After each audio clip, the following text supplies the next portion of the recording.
Hey, so today I'm going to share 3 edge-saving tips so that you prevent getting traction alopecia.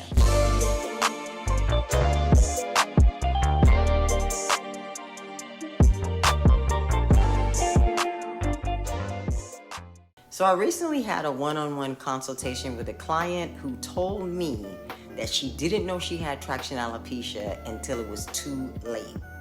I was really surprised by that because I couldn't think of a scenario where that could possibly happen until she explained to me how, and it made total sense. So basically she was wearing sew-ins with closures and quick weaves, and she never saw her hair. The way she was able to go a couple of years without seeing her hair was the stylist was installing the quick weaves and the sew-ins and taking them down. So while she would have her hair down and getting prepared for the next day, shampoo, deep condition, blown out, her chair was not facing a mirror. And when her chair would be turned around, she would be so in love with the outcome because she stuck with the stylist again because the stylist was giving her the look that she wanted. Well, she decided to switch it up after about a year or so, and she wanted braids. So when the stylist took her hair down the last time she did it, that's when she recognized it. But it wasn't until she got home. The stylist shampooed it, deep conditioned, did the full regimen, blew her hair out, and when she got home, she said she noticed how thin it was. It was basically see-through thin. And then once she got in the mirror, she noticed that her edges were basically gone. I'm gonna give you 3 tips so that this does not happen to you.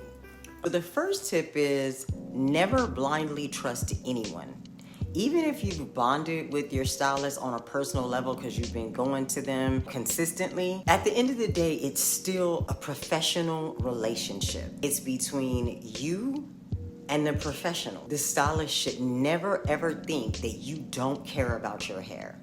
The second thing that you can do is fake it till you know it. And by that I mean ask questions like, what type of shampoo and conditioner do you use? How long is your deep conditioning treatment?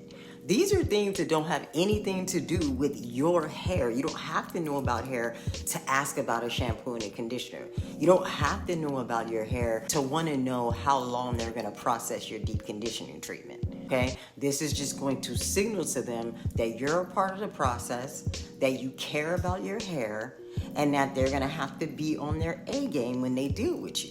And this applies again for new and seasoned relationships with your stylist.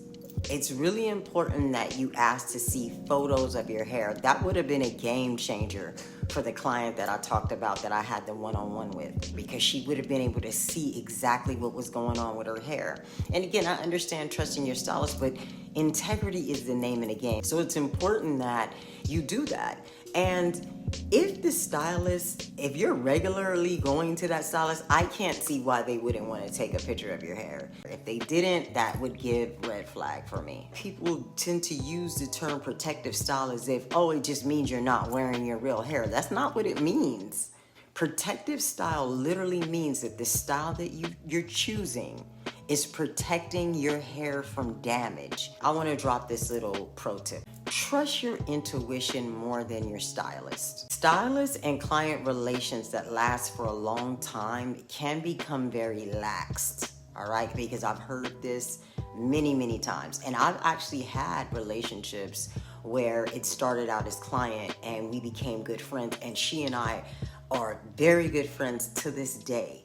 We are good friends to this day because the lines between her being a client and me being the stylist were never blurred. When she would sit in my chair, if she had a problem with something, if I did a braid and she didn't like it, she didn't have no problem bringing any issue to my attention, and I respected that. So there's ways for you to have friendships and not blur the lines so that now your level of care starts to demise, all right?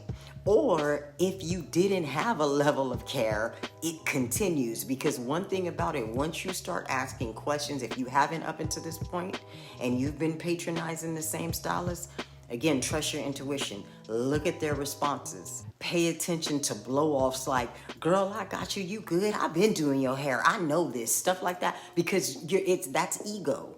And you're not trying to attack ego. You're investing in your hair. Every time you pay a stylist, that's what you're doing. You're investing in your hair. You're putting your hair in the hands of someone who is a professional. And therefore, your hair should be taken care of. And I just want to say that this conversation really is only going to apply for those who actually care about their hair. I understand that there are many women who don't.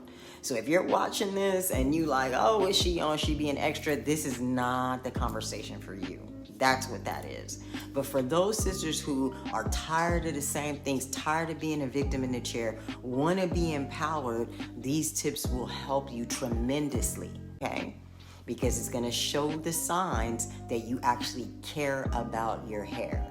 All right. And if they have an attitude or you sense something intuitively is off when you ask them something about your hair, communicating is good. I'm not saying just cut the stylist off. You know what I mean? Especially if you like what they're doing. But if there's any type of resistance, communicate why you want the photos taken or why you're asking these questions, because it really doesn't have anything to do with them and everything to do with you. It has everything to do with you. And once you explain, hey, I want to know because I'm just interested in knowing what my hair needs. I want to know because I've been getting protective styles and I want to make sure that my hair is actually thriving in this style, or maybe I need to switch it up. And even if the stylist rebuttal is, I would tell you again, oh, I know you would, but look, this is more for me. I'm saving these photos.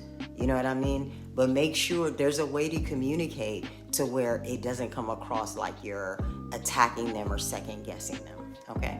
So I hope these tips help. Thank you for watching. Don't forget to like, comment, and subscribe, and I'll see you in the next video. Peace.